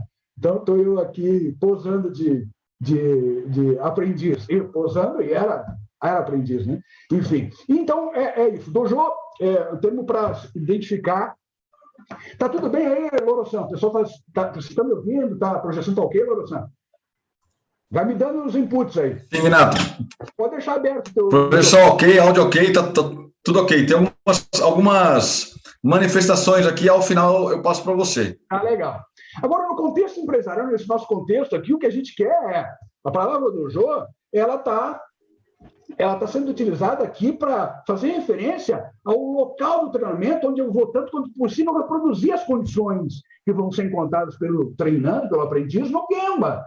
Então, e aí, claro, é uma condição favorável, porque é uma condição controlada, eu não boto em risco, estou sob supervisão estreita do instrutor, em condições controladas, em que eu tenho todo o cuidado com segurança, né, do aprendiz, do local, dos instrumentos, dos recursos e do que está sendo utilizado, né, no processo de aprendizagem, né? Então, isso é um ambiente onde a gente promove isso. Aqui está um dojo, né, um dojo da Toyota para ensinar a pintar. Tá? O pessoal ele está só simulando, viu? O instrutor simulando, enquanto o aprendiz está realizando os movimentos conforme ele está fazendo, o instrutor está dizendo para ele fazer, né, os movimentos. Então, ele está com a pistola, num painel, obviamente, de treinamento, fazendo os movimentos conforme o instrutor está orientando a fazer. Essa aqui é uma foto à direita, de uma fatia, uma parte do dojo da Hirayama, lá no Japão. E aqui nesse dojo eles ensinam o pessoal vários elementos, né, da instrução de trabalho, uma coisa bem bacana, depois Kaizen em cima disso. E nesse dojo a gente é capaz de montar o radiador do Corolla. Então a gente monta o radiador do Corolla passo a passo, mete a mão na massa mesmo, e no final, se quiser montar o radiador, depois de sair ele na linha, se quiser montar no Corolla, pode montar, porque ele é um real radiador de Corolla.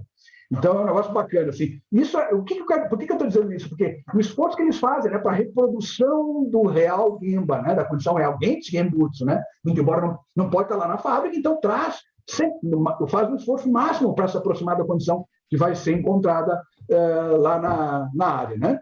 Então, é basicamente isso. Né? Então, é a porção offline, né? E a porção online é o on-the-job training. Aqui um dojo, gente, alguns exemplos, né? O dojo, a Toyota tem dojo espalhado por tudo quanto é fábrica. Várias outras organizações, quando a gente vai nessas visitas ao Japão, nas missões técnicas, a gente vê muito intensivo uso dos dojos. Aqui também no Brasil, eu tinha um vídeo bacana para mostrar um overview do dojo da Jacto Agrícola, muito legal, porque eles foram várias vezes conosco para a missão técnica, eu acho que uns 15 executivos em várias missões já foram, e ficaram assim maravilhados, né, com o efeito do dojo que se pode fazer.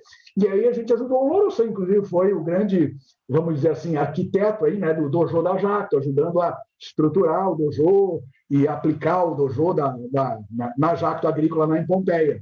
Então eles viram e hoje tem um dojo que permite a eles explorar uma série de questões bacanas, né, na instrução do trabalho, vários tipos de trabalho, né? Vários tipos de trabalho. Eles têm vários dojos, na verdade, né? Dojo operacional, dojo de segurança, dojo enfim, tem um monte de soldados, um monte de aspectos específicos, né? Do trabalho, né? Para montar colhedoras e pulverizadores. Então, no dojo, aqui a gente viu o Toyota Oguchi e Kamigo, são centros de distribuição. Puxa vida, é centro de distribuição, né? Movimentação de peça, guarda movimentação de peça. Mas, assim, a maior aula de engenharia industrial, de gestão de operações que eu tomei na vida foi nesses dois dojos, o Uchi e Kamigo. É extraordinário.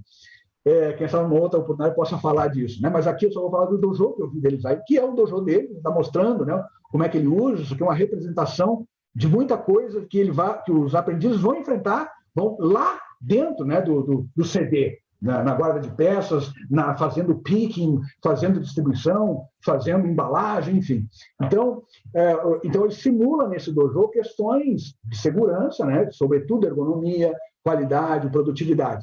Eles usam muito, lançam mão, muita força, fazendo esforço para, com muita força, fazer algumas simulações que eles chamam de simulações sensoriais. Porque isso está implícito aí, se você usa essa abordagem, maior fixação do que está sendo ensinado. Né?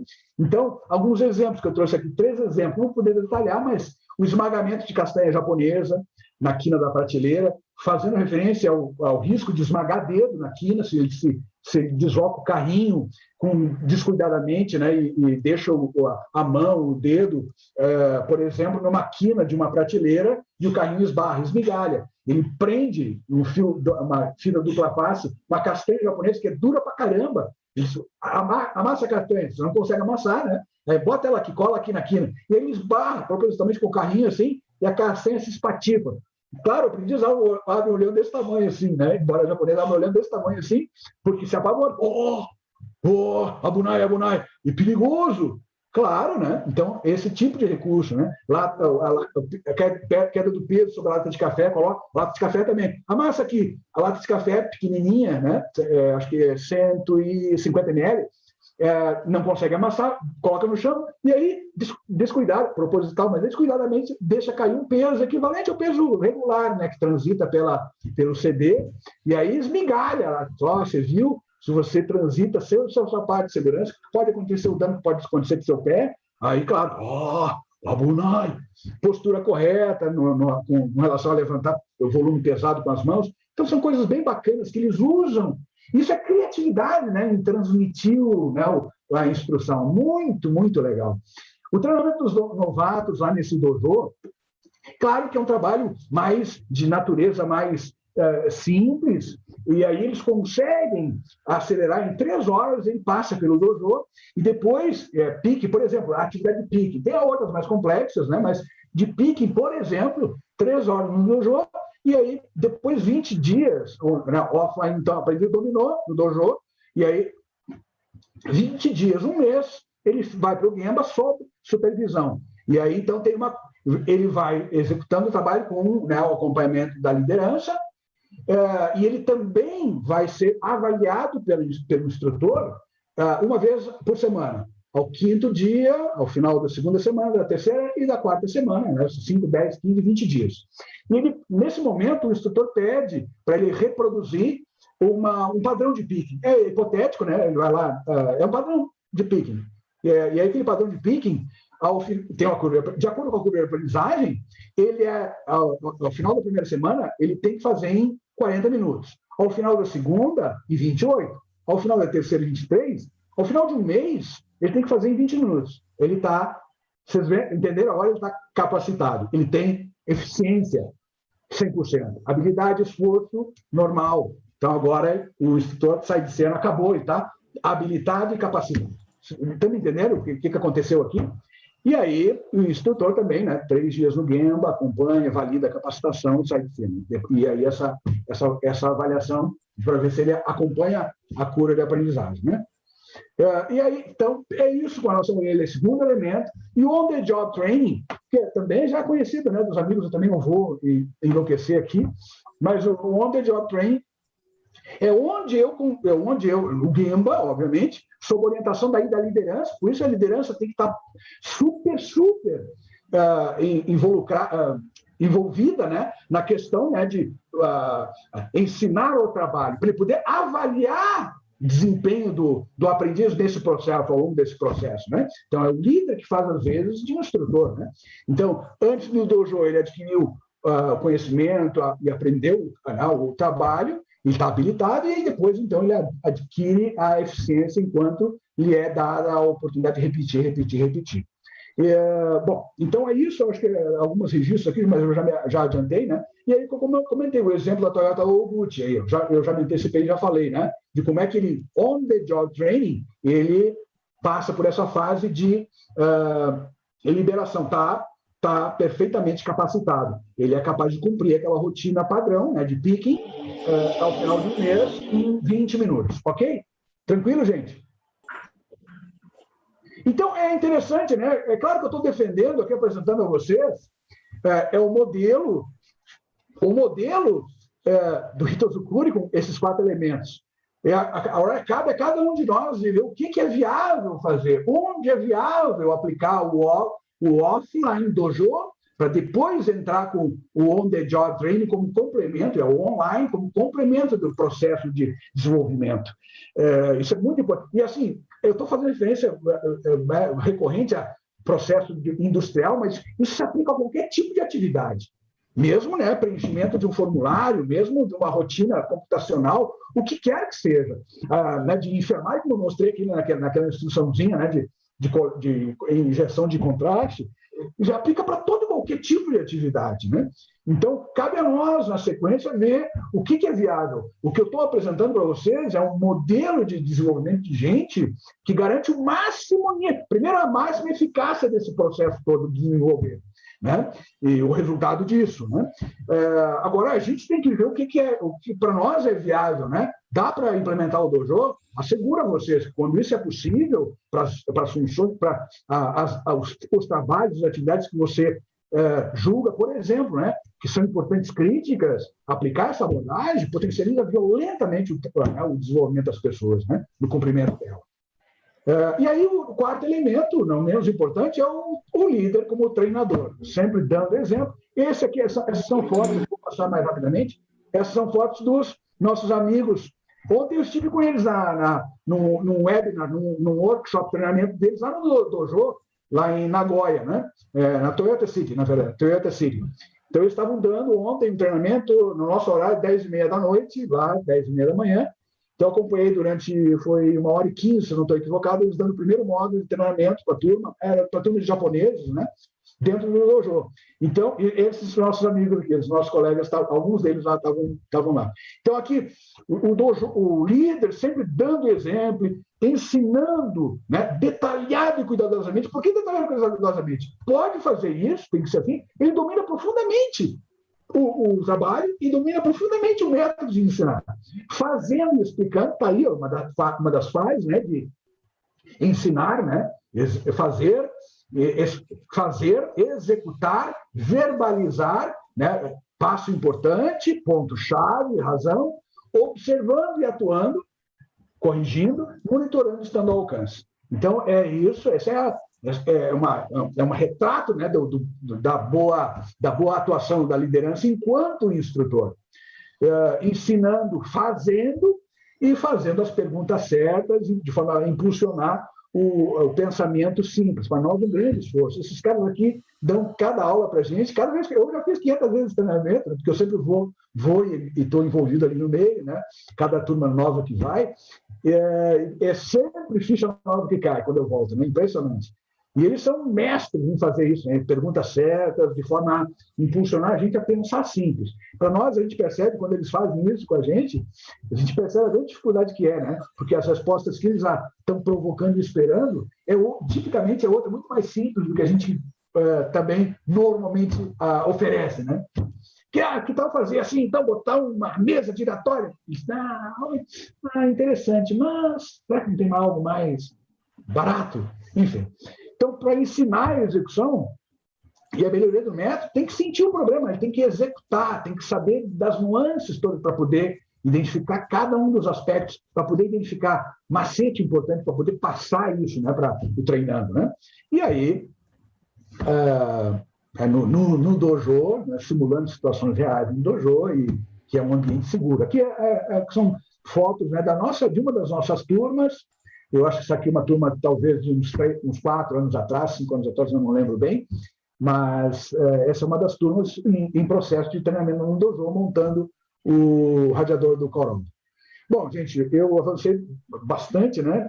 Para fechar, então, eu diria assim que é chave que Tozukuri, né, desenvolver gente, passa por aqui, se não lembrar daqui nos primeiros slides dos blocos, dar pleno entendimento. Com isso, eu garanto domínio. Se eu garanto o domínio do aprendiz, né, na nova forma de fazer a coisa, ele vai confiar nesse novo método, vai cumprir com o padrão e, portanto, é sucesso na implementação. Né? Então, esse processo tem que ser tem que estar sempre presente, né, para nós. Entender esse processo de transformação e desenvolvimento. Entendimento, domínio, confiança, cumprimento do padrão, sucesso. Ok? Isso é chave.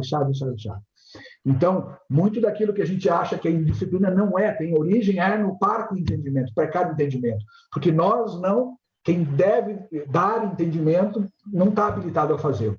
Então, o papel central e determinante do líder, como agente de mudança no desenvolvimento, né, das pessoas, e cabe a nós fazer o esforço, né, o especialíssimo esforço para criar e manter o ambiente onde as pessoas estejam motivadas o tempo todo. Esse ambiente, né, do Tozukuri, né, que eu espero ter razoavelmente apresentado para vocês. Né? Os elementos-chave desse ambiente, né, os 4 elementos. Né? Um método de instrução do trabalho dominado por aquele que tem a responsabilidade de ensinar, o que eu comentei, né, a instrução do trabalho. O dojo, onde eu offline vou promover a habilitação. O on-the-job training, onde de fato depois eu vou permitir repetição e promover, então, plena capacitação, passando pela cura de aprendizagem, e o líder como treinador, como desenvolvedor de gente, né, da sua equipe. Né? Basicamente assim eu fecho, né, essa fala. E só, claro, vou aproveitar a oportunidade de lembrar que as lições técnicas, esse ano, ela estava programada para ser realizada em março, eu estava lá em fevereiro, ia ficar 21 dias. A missão é para 9 dias, mas eu fui antes e volto depois, normalmente, ia ficar 21 dias. Ao final do 4º dia, eu tive que correr de volta, porque a pandemia agravou-se, estourou, e eu por pouco não entro no Brasil. Então, voltei, estou há 4 meses isolado desde o dia 2 de março, que foi quando eu voltei. Então, abortei, ninguém foi para lá, deu tempo de dizer não venham, mas ela estou monitorando todo dia. Ontem, inclusive, estava conversando com o pessoal da Hirayama, e é provável que a gente edite, se tudo correr bem, em novembro, a missão 2020. Mas, além disso, né, além da 2020, tem 2021, 2022, todo ano ela é editada. Todo ano ela é editada, eu faço questão. Né? Eu sou o Cicerone, tipicamente conduzindo com o apoio do consultor da Hirayama, tipicamente o Honda-san nos apoiando. E aqui vocês têm os nossos canais, né? O nosso site, o site da Linway. Ali vocês, se tiver interesse nesse material e de outras lives, outros temas que eu comentei, que a gente tem explorado, estão lá. o meu e-mail, né? Está aí, além desse e-mail geral, eu tenho o meu e-mail específico, né, que é guinato@linguê.com.br, Guinato com G-H-I-N-A-T-O, e esse é o meu WhatsApp, o meu celular. Gente, com isso eu encerro, então, essa apresentação, e estou voltando aqui rapidamente, lá para o início, só para deixar aqui, saio da... Como é que eu faço aqui para sair da tela toda? Mas eu sempre... Stop share. Bom, ok. Acho que não precisa mais. Como é que nós estamos aí, Louro-san? Guinato-san, agora são 19h35. Eu só vou lembrar, só vou lembrar os colegas que o chat ele fica gravado.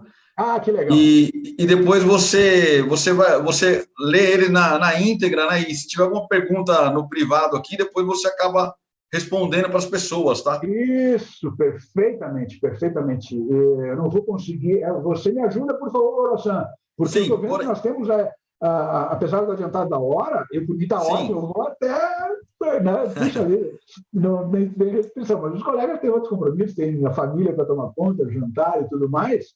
Eu estou vendo que nós temos aí 35 colegas aí conosco. Isso. E tem uma série de perguntas que foram colocadas, ou questões, né? Me ajuda aí, Louro-san. Você pode selecionar, trazer as perguntas aqui, Guinato, que está aqui no chat, no grupo. Eu vou te passar aqui. Eu tenho uma pergunta aqui do Márcio, para a gente começar aqui um bate-papo. O Márcio Costa, ele pergunta o seguinte: é um pouquinho sobre conflito cultural aqui, né? Como trabalhar nesse desenvolvimento onde há conflito cultural? E aí ele complementa: no Brasil, por exemplo, algumas pessoas são pouco disciplinadas quando estão na condição de aprendiz. Outras culturas.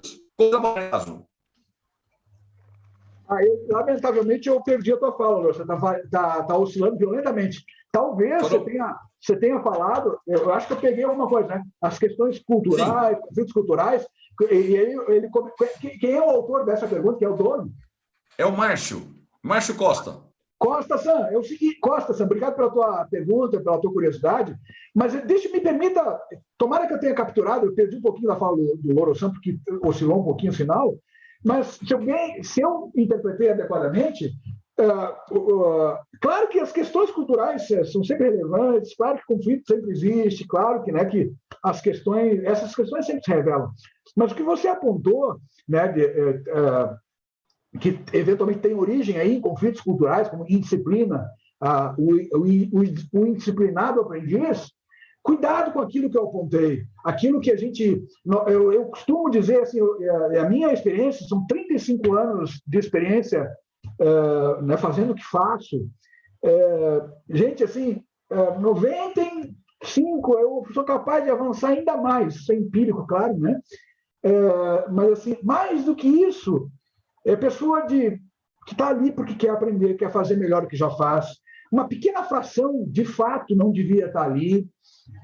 E aí, claro que precisa que a organização enxergue isso e dê o tratamento adequado, né? Ou seja, encontre uma outra posição, mas se a pessoa não quer essa atividade, não quer aprender, não quer desempenhar conforme, né, está se preconizando, não tem problema, mas a grande esmagadora maioria quer. E aí, quando aquilo que eu disse, por favor, reflitam e observem se o que a gente interpreta como falta de disciplina, indisciplina, se não é, na verdade, origem, tem causa na falta de entendimento, falta de domínio, portanto, falta de confiança, portanto, e aí descolamento em relação ao padrão.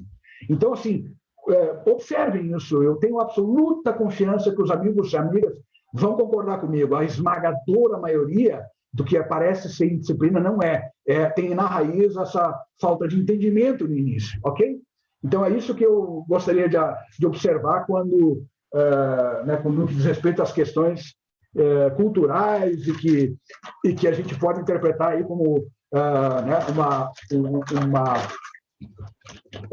pessoas com um nível de engajamento, disciplina diferente, né, inferior ao do japonês.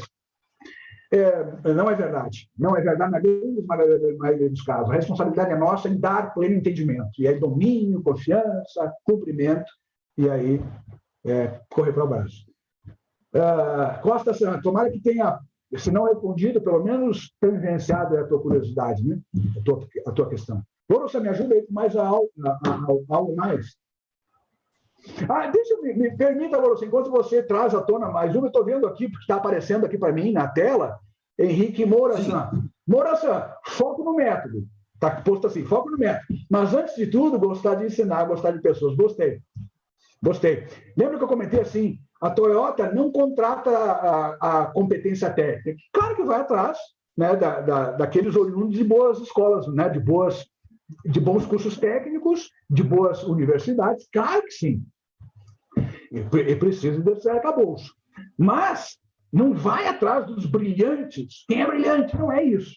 Vai atrás de quem tem, né, essa condição de background mínimo que permita absorver ensinamento, e aí contrata aquilo que eu comentei, né? Valores, características que a gente chamaria de soft, né? Humildade, sobretudo humildade, curiosidade,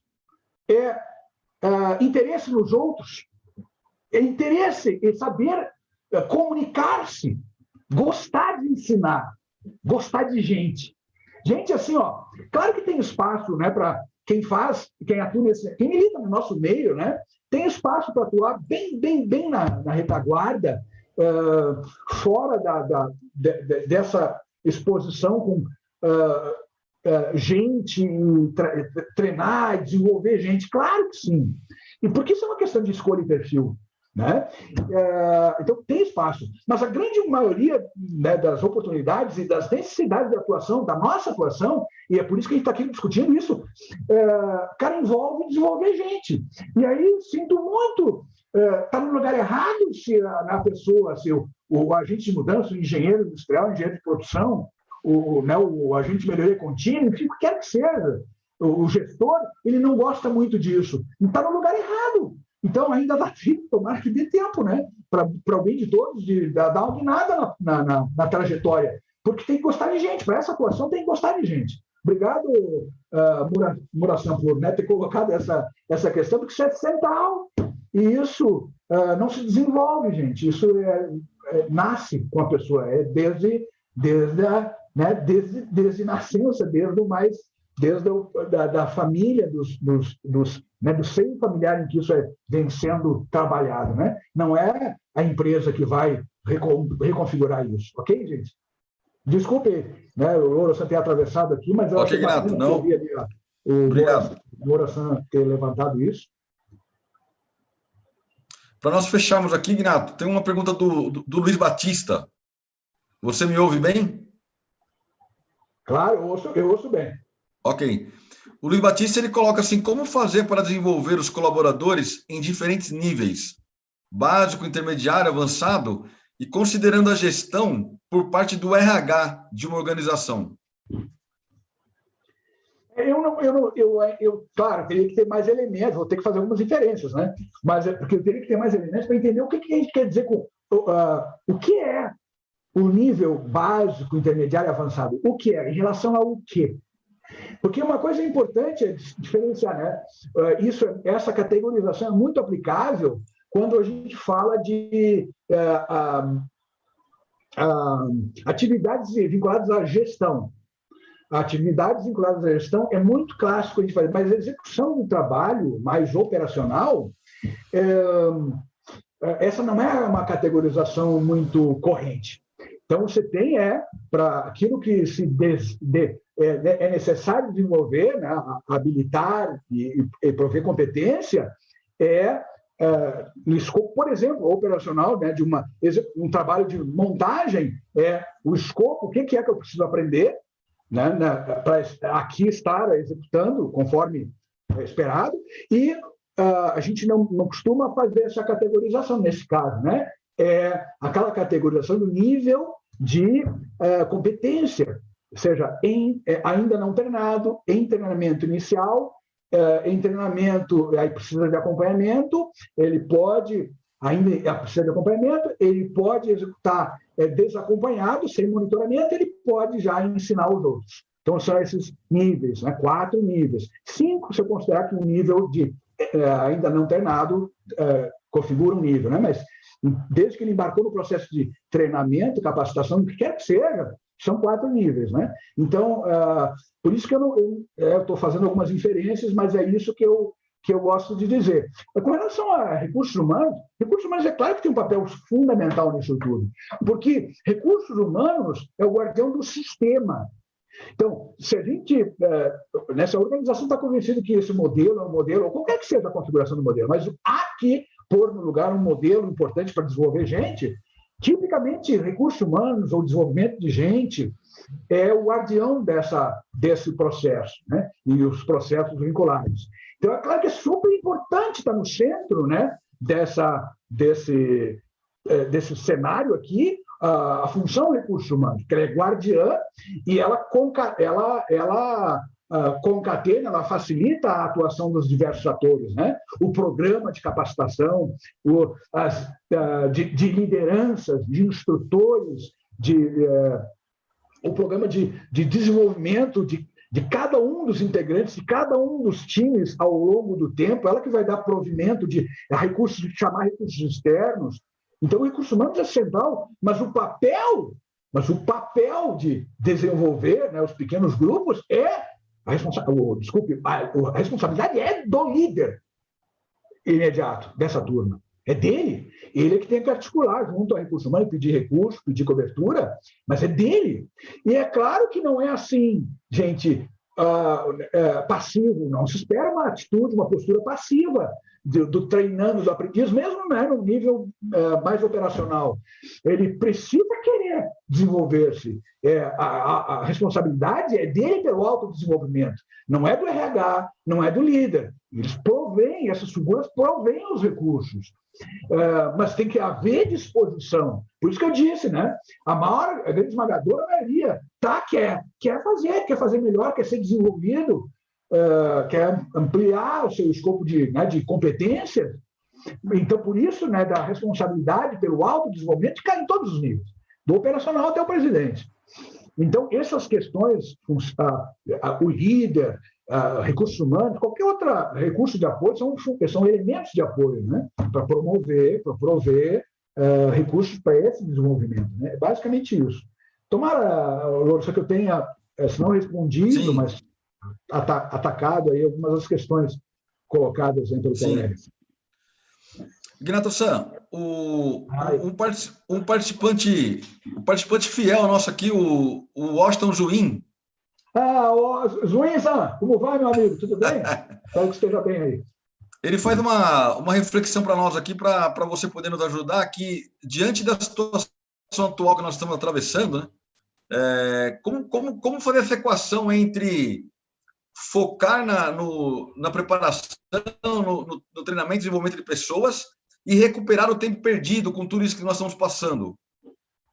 Olha, sinceramente, quando a gente fala de recuperar tempo perdido, a gente tem que definir, tem que primeiro identificar assim, o que foi perdido, que dimensão se perdeu. Porque, dependendo da dimensão que se perdeu, não há como recuperar. Tempo, por exemplo, não se recupera, né? Se é essa dimensão, não se recupera. Algumas outras questões se recupera sim. Então, assim, eu não sei a que dimensão o Zuin-san está fazendo referência. Mas esse é um momento nobre, né, desse momento de isolamento, né, de retração da atividade econômica, industrial, enfim. Esse é um momento importante, né, que, claro, tem efeitos deletérios aí, né, para a saúde das coisas, né, das organizações, mas também, e a gente está fazendo assim, né, nós estamos usando essa oportunidade.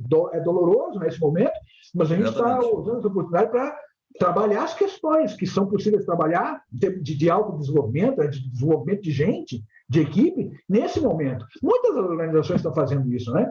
Então, eu diria assim, que não é exatamente uma recuperação do tempo perdido, mas é usar essa janela de forma que eu vou chamar assim de compense uma perda que talvez seja irrecuperável, por exemplo, né, de receita, de market share, que eventualmente, por força disso, se perde, quem sabe eu não consigo mais recuperar, do tempo que eu não consigo mais recuperar, mas uma compensação eu avançar, tenho a oportunidade de avançar em várias outras dimensões, que a oportunidade agora nos oferece, né? Que é, por exemplo, as competências, o desenvolvimento de gente. Então, isso tem sido um momento nobre, né?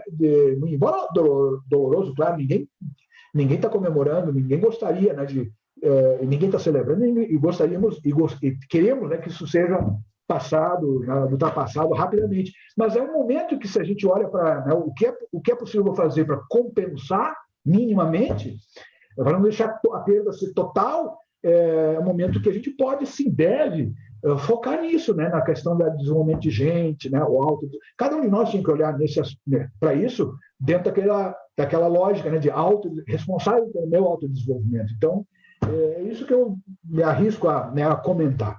Não é uma resposta, mas é um comentário. Né? Juíza, tomara que tenha feito sentido.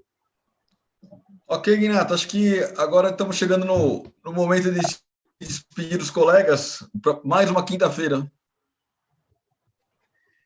Verdade, né? Porque eu já avancei além do que deveria, porque me empolgo, né? O pessoal me conhece, né?